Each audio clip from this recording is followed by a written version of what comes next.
Mga Spark, welcome sa aking channel, Abs Manuel. Kung saan kung bago ka sa aking channel, huwag niyong kalimutang mag-iwan ng bakas. Pwede po yung like, comment, o yung pag-subscribe sa aking channel. Siya nga pala mga Spark, maraming salamat nga pala sa mga bumisita sa aking mumunting channel.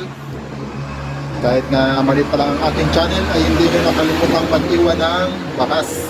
Kaya maraming salamat sa inyo. Ngayon mga Spark, yung gagawin ko ngayon ay yung silencer na muffler, yung bilog. Kung napanood nyo yung una kong ginawang muffler na flat, ngayon naman ay yung bilog. Kasi minsan mayroong mga, halimbawa yung mga kutsi, naka HKS muffler sila.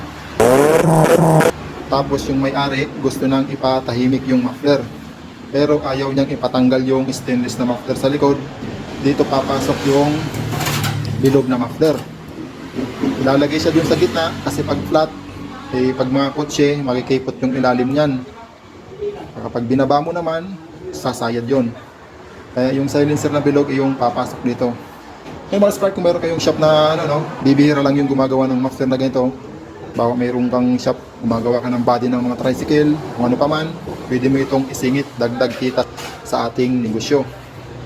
Ngayon sa paggawa ng ganito mga Spark, tulad pa rin sa mga una kong video sa paggawa ng muffler, 4 na takip pa rin yung kailangan. Yun ang gagawin ko, kung saan yung isa doon ay barado para magiging silencer siya. Mga Spark, sundan nyo na lang yung aking gagawin yung paggawa nito. Okay.